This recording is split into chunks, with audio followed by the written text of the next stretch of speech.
Today on the bench, 2 broken Apple IIc logic boards. Warm up the CRT, it's time for another episode.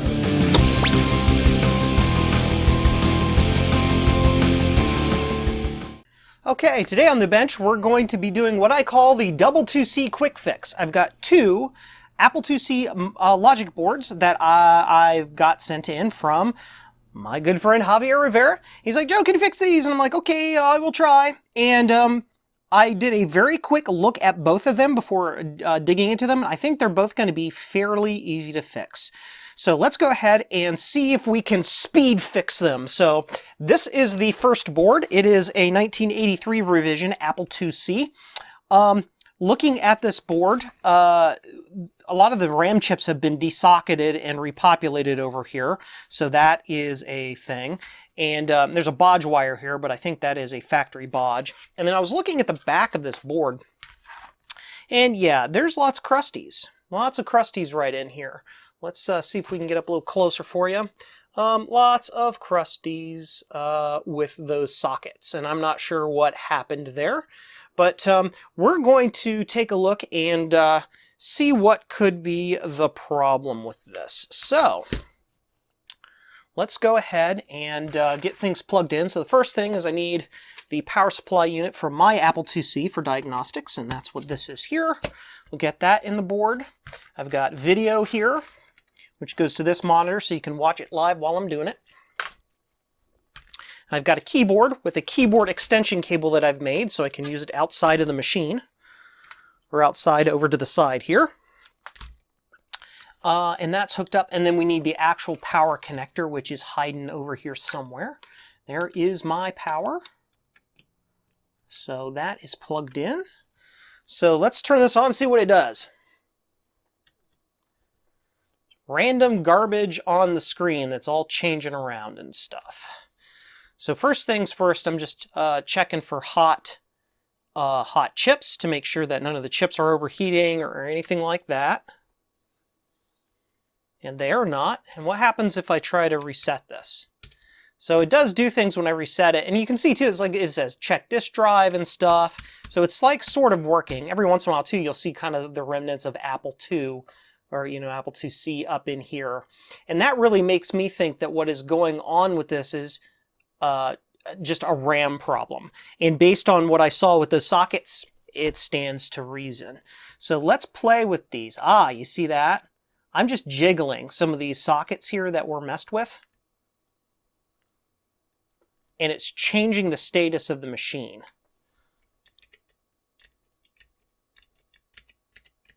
That is very wild. So, yep, I think we just need to resolder these sockets. So let's just go ahead and do that. I'm going to disconnect things here while I'm working on it. I already got my soldering iron heated up in the background, so we are just going to reflow these wacky pins that are through here. Before I do that, though, I am going to check to see if there's anything really out of craziness going through here, like bad traces or cross connects or anything like that. And I don't see anything like that. So it seems to me at a start we just need to reflow those connections. So we're going to do that. We'll see if this is a quick fix or not. So I'm going to start with everything that was soldered in before, plus anything that looks weird to me. So I'm just going to literally reflow these. Can you see what I'm doing? You kind of can. It's hard for me to do this on camera and have it visible to you and me at the same time. So.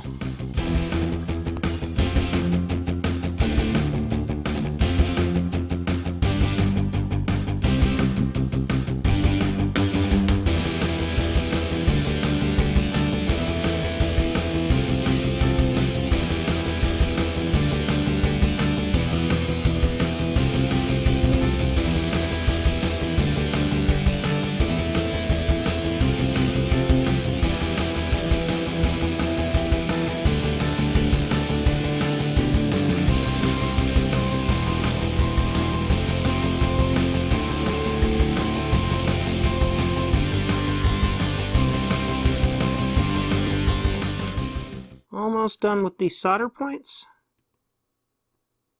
Just reflowing them all just to make sure they're all good. And if we can get the machine up and running well enough, heck, that one didn't look like it had solder on it at all. It was just totally missing. If we can get this up and running well enough, maybe we can be able to tell if it was just bad solder joints or if there's actually bad RAM in here. Because the RAMs that are in here are the MTs, as they're called. Old Micron technology before they turned their name turned to Crucial, and before they actually became good products, they were kind of crappy. So they have a tendency to be crappy, these MT chips here. So anyway, let's go ahead and now we got all those solder points done, we're going to plug this in, turn it on, and see if we get anything different. And if my diagnosis is correct, that's all it was! Just bad RAM solder. So let's see, how good is Joe? Apparently not good enough.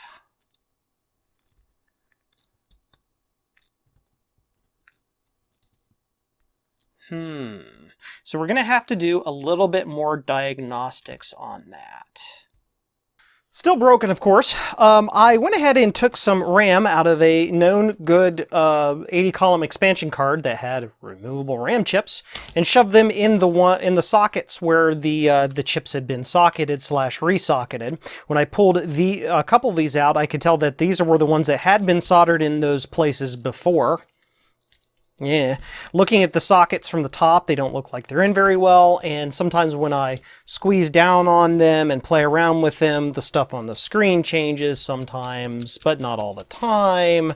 So yeah, so the next thing I'm going to do is I'm going to remove these sockets entirely and examine everything around those areas just to make absolutely certain that something isn't going on with those sockets.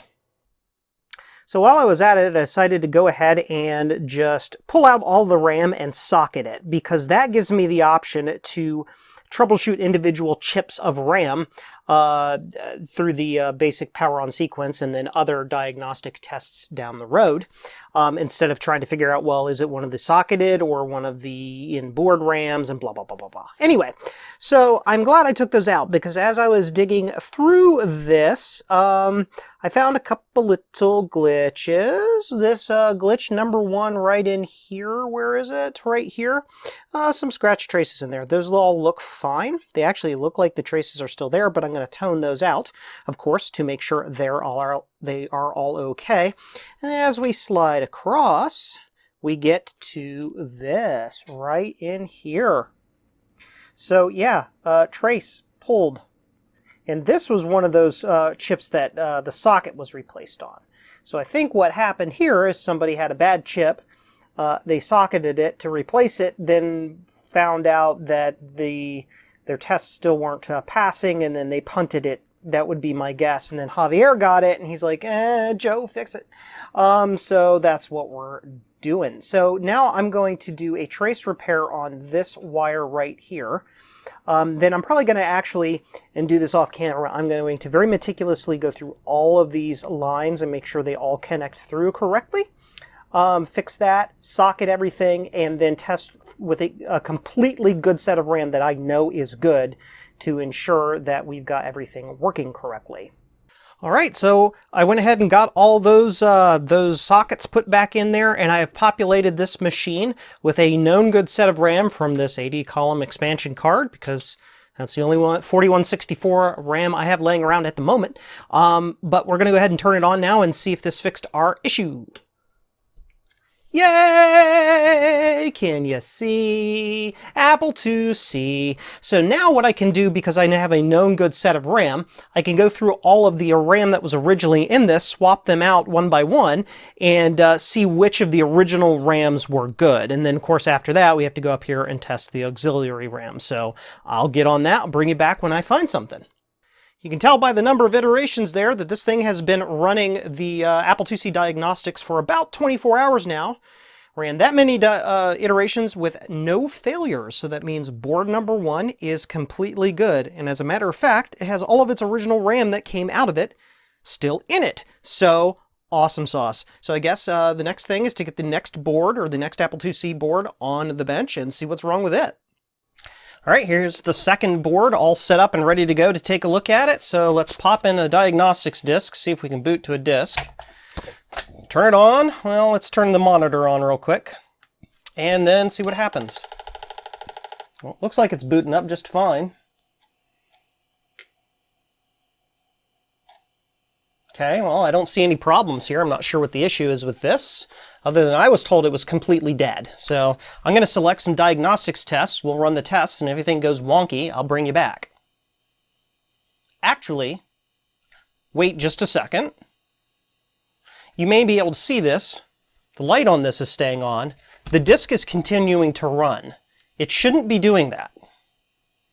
So there is something funky going on with this. Okay, maybe it's got a bad wow, I can't speak. Integrated WAS machine IWM chip here, or something else is going on. I don't know.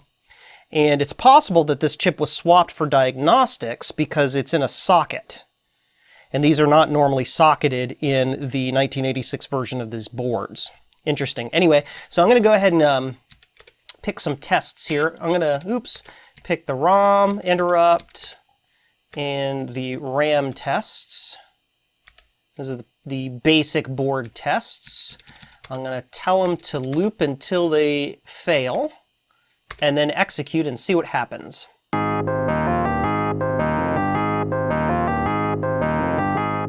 Ooh, what is this weirdness? That's new. It shouldn't do that during the diagnostics. Wacky things are going on. Let's reset the machine. Well, it's actually, look, it's still sort of, whoa, video's doing weird things. Uh-oh, and it's the signal's going out and coming back. And it looks like it's, hear the beeps. It's crashed and doing weird things.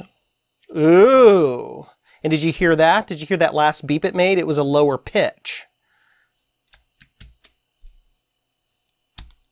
And if I if I reset it, it's doing nothing now. Haha, that is very interesting. I'm going to change camera angles, and we're going to probe this machine with the oscilloscope and see if we can figure out what's going on. I have a hunch based on what showed up on the screen and the fact that the speaker did weird noises, but I'm going to bring you back when I have that set up for the scope. We'll take a look.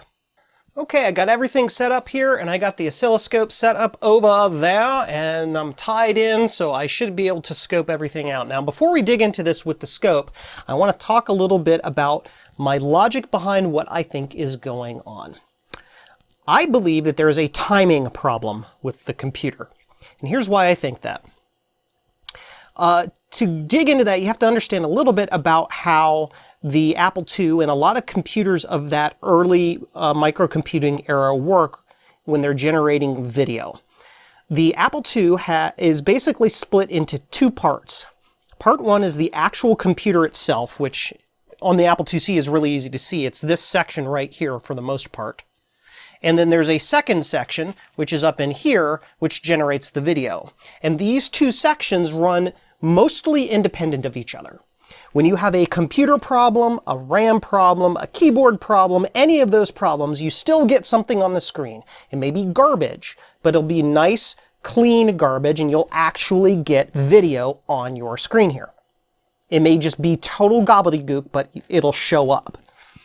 If there is a video problem, you won't get video. This is what will happen. You may get a beep, the computer may run underneath, it may actually boot to a disk and everything, but you don't get video here. Because these two sides just run utterly independent of each other.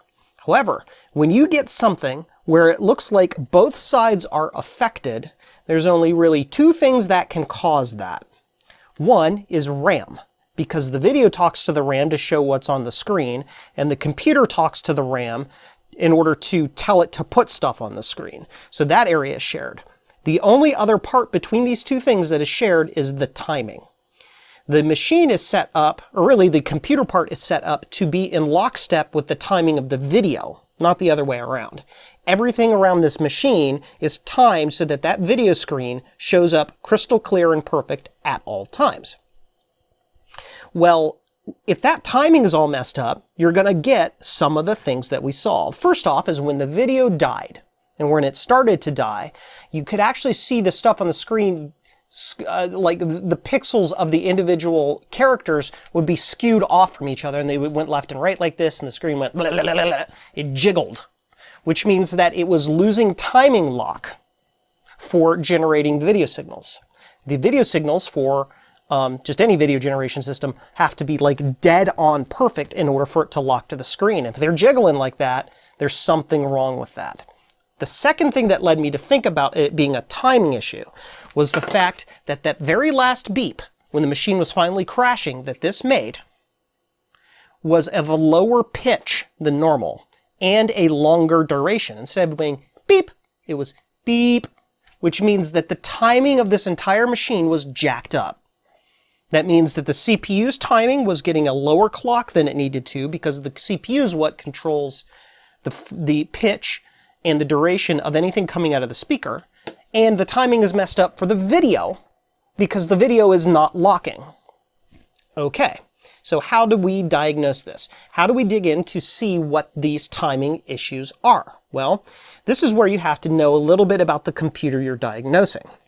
In this specific case, this is an Apple IIc.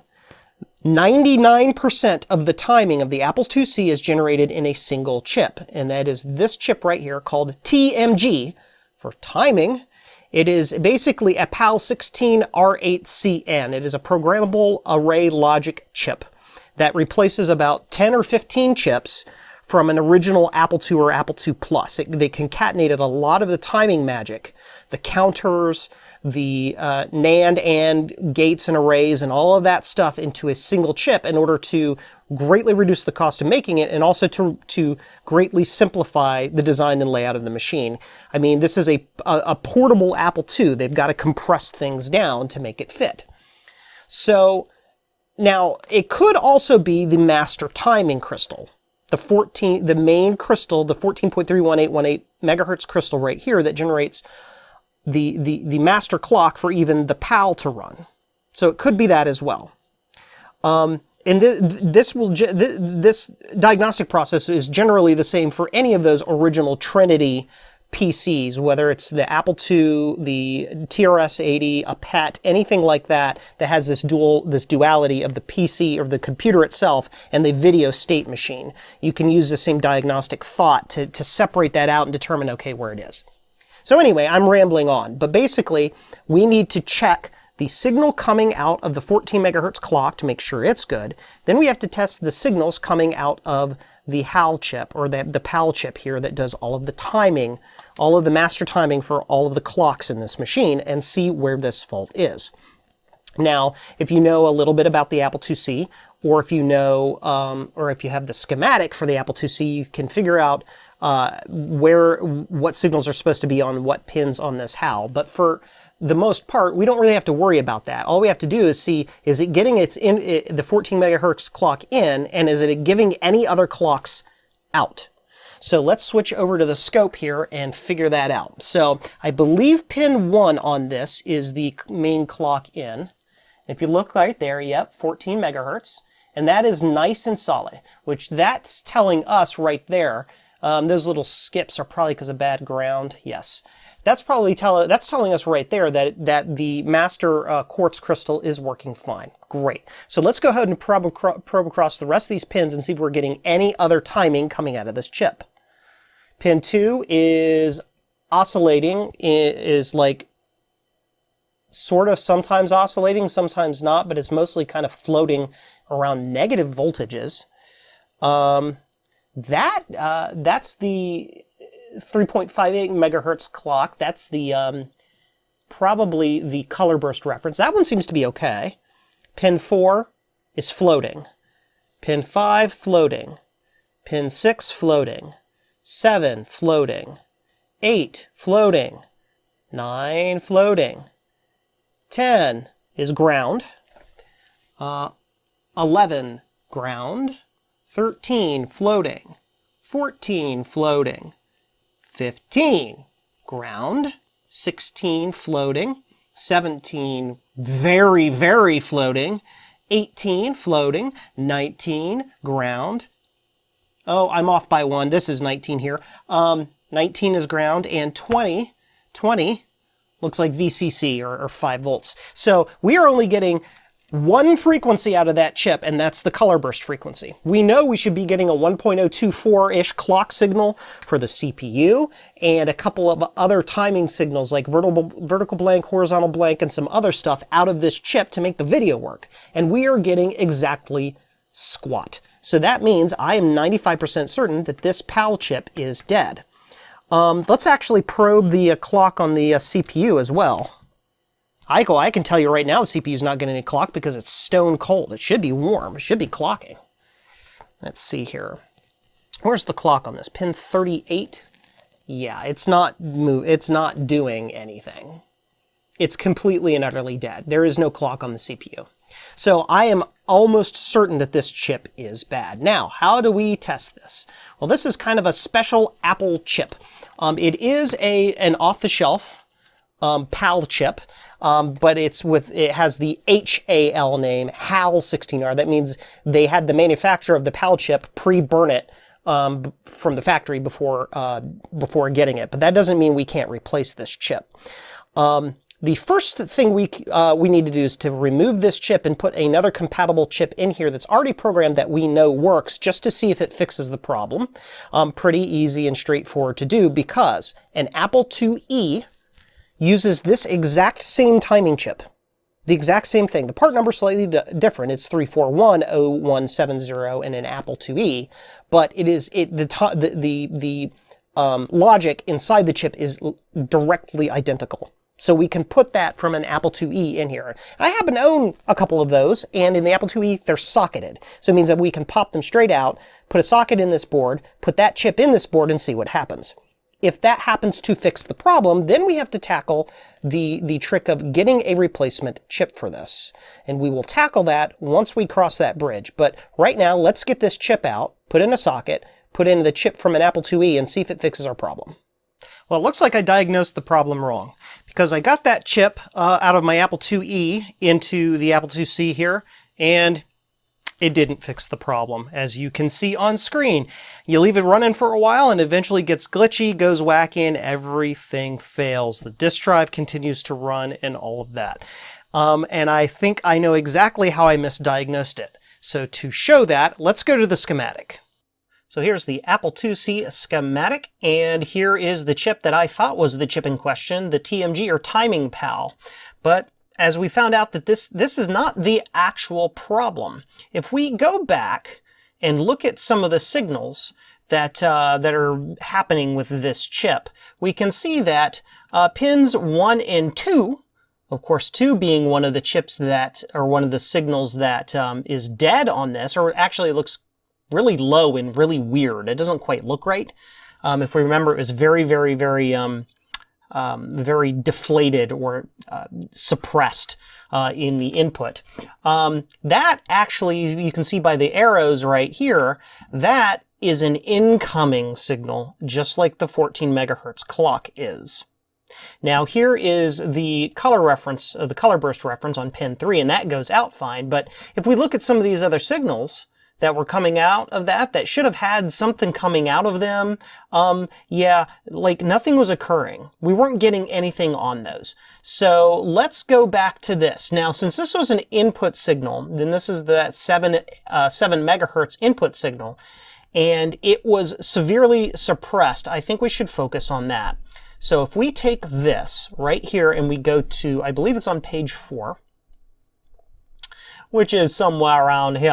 If we look at page 4 and we find out where that comes from, that comes from right here. That is this line, and that comes out of the other PAL, which is just below that first one. This is the GLU chip, right there. And look what else comes out of the GLU chip. The disk signal that tells the disk drive to activate. Look what else comes out of the GLU chip. The text line. And remember how during that first time we ran the diagnostics, the the text mode went to graphics mode out of nowhere for no reason at all. So I posit that this is our actual problem, not the other chip. So the solution here is, again, to take this chip out, put a socket in here, and put in a replacement chip for this. The problem with this is these chips are not ones I can just pull out of any old machine. They're in other Apple IIcs, but they're not socketed in any other Apple IIc, and I don't want to potentially break a working GLU chip from a working Apple IIc to desocket it to put it in here just to test that. So I'm going to have to order some 20X4 GALs, PALs, HALs, or something that is electrically compatible with this, and program this with the same set of equations to make that work. So we're going to go online real quick and see if we can find if there's any place that has the equations for this chip that we can burn to a modern equivalent. 3 weeks later. Oh my gosh, it's actually working. It actually passed Apple IIc diagnostic tests. This thing took forever to get to this point. So let's go back to the bench and we'll talk about everything I did and what I didn't film because of how long it took to get to this point. So the GLU was not the problem, nor was the TMG timing PAL. There were so many problems with this board that it turned from a quick fix into a long fix. So I didn't film it because I know there was going to be, or I knew there was going to be a rabbit hole to turn the video from 30 minutes to 3 hours. So I'm going to synopsize what I went through. First off, I started with the IWM. I removed it, and it seemed to make the machine more stable, but it wasn't perfect, right? So I then started tracing things with the oscilloscope and the multimeter, and I noticed two things. First was that the reset line was being pulled low across the entire board after a few minutes of being on. And the second is that I noticed at the same time the board would short between 5 volts and ground. If I left the machine off for 5 or 10 minutes, both of those would eventually clear themselves, and then the machine would sort of pseudo work again until it warmed up or something. So I thought that it was capacitors, because capacitors from time to time can do that kind of thing if capacitors have failed. So I clipped these two capacitors and lifted them from the board. Then there was another electrolytic here I removed completely, and this one I removed completely, and that did not fix the problem. So I put those back in the board.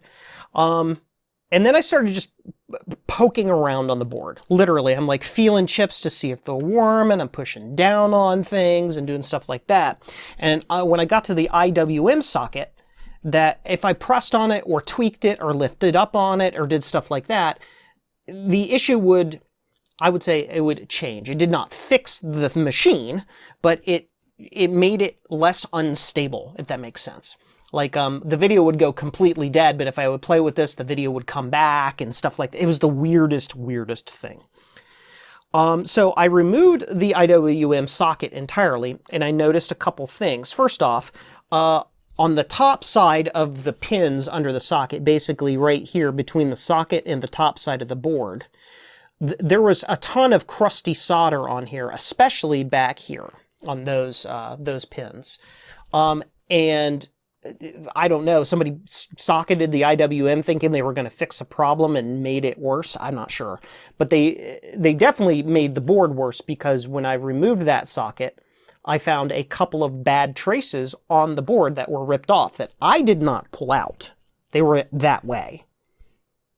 Weird stuff. So I fixed those traces, put a new socket in, and made sure that, you know, the pins here weren't messed up, and lo and behold, the machine got a whole heck of a lot better. The reset issue went away completely, and the randomly 5 volt to ground problem went away completely. So that was good, but the machine still wasn't fixed. Now, you know, noting this problem here, the only thing I can think of, because when I did a continuity test between pins, I didn't get any continuity between pins with my tester. The board was warming up, and two of the pins were so close together they were forming a capacitor or some sort of very, very tiny leak that as the metals expanded, they touched, and then it caused that problem. I don't know. I have no idea. It was the weirdest thing. Anyway, so like I said, replace the socket. Now the machine would boot. And by boot, I mean it would do what in the PC world we call the power on self-test. Meaning it would go beep, saying that the CPU was running and it was getting to the ROM and it was able to execute code. And when I type stuff into the keyboard over here, like known good commands like 10 print, and then hit enter, nothing would happen. But if I typed gobbledygook into the keyboard and pressed return, it would beep, meaning both RAM and ROM were working, and the machine was working. But what I was getting on the video was the classic checkerboard pattern, meaning I don't have any memory in me. Well, that checkerboard pattern is it's a pattern of like inverse at symbols and the symbol you get when you press the delete key. And those two symbols represent 00 hex and FF hex, alternating zeros and ones in memory. It just indicates that the video generation circuitry isn't getting any bits to it. It's not getting any data to it to show anything on the screen. But the RAM was working because the machine was working. So what we were having then was that the video circuitry couldn't get to the RAM. It was not able to get to the RAM to fetch bytes out of memory, to serialize them through the serializer, which I believe is this one right here, to send it through the character ROM to send it out to the video. So, as you can see, a couple of socketed chips removed here. Ripped those chips out and found a bad trace.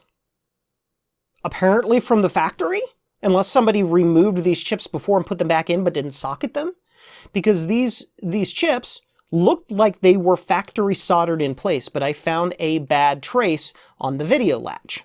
The video latch, I think it was the enable pin. I'm pretty sure it was the output enable pin or something. One of the pins was just not there, which means this was floating. Even though it was getting data on all of its pins, it wasn't doing anything. It wasn't sending data out to the serializer. So I fixed that with just a trace fix underneath the socket here, and that fixed it. Video worked. The machine would boot up and run. I plugged in a floppy drive to it and was able to boot to the Apple IIe diagnostics, and it worked. Sort of. So in 40 column mode, everything looked fine, but in 80 column mode, it was showing the wrong characters on the screen. Like, capital characters would show as lowercase characters if those characters were in the auxiliary RAM area. What that means is that the 80 column latch here, which is the one that fetches data from the alternative memory sockets, or the second bank of RAM, it was missing a bit. And basically I typed, the letters that I was able to find out that could definitively do it was the letter I. So if you send a capital letter I in the memory in the columns that match the built-in RAM would look correct. They would be a capital I, but characters that came from the auxiliary RAM would be a lowercase I. So I looked that up on an ASCII table and found that was a single bit missing, and that was bit 5. The 5th bit, which is one of these pins back here, the 5th bit was not connected. I traced that out and found that the 5th bit, even though this chip was still in the socket, and everything looked fine, or still in the board and everything looked fine, there was no continuity between the fifth bit and the rest of the board. So it was a factory failure again?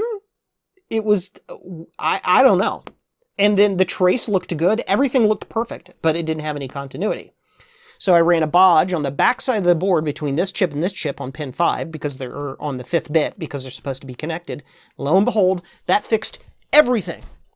Everything in the machine is working now, with the exception of 2 things. First off, the machine worked for about 3 minutes after I got all the fixes, and then it kind of died again, and I noticed that as I was checking chips again, I'm like, it's broken again! So I'm like pressing on chips, seeing if I have something loose. And this chip here, as I pressed down on it, burnt the palm of my hand. This chip, this memory chip, as a part of the main RAM, which is needed for the machine to even function, it failed. It died. it died in the board, it shorted in the board, and it went thermonuclear on me. So I had to remove that. While I was at it, I went ahead and desocketed and took out all the RAM and tested it and resocketed it and did all of that with the RAM. That's why the RAM is in sockets now instead of on the board. And then the other with the bright red X is the IWM chip. This IWM chip, no matter what, it keeps the motor in the floppy drive running at all times.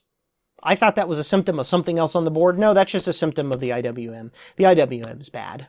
By bad, I mean that's its only problem. So if you needed to use this board in an emergency or for short-term testing of something, like doing bench testing, it would be suitable for that purpose, but it's not really suitable for long-term use as it is without replacing the IWM chip.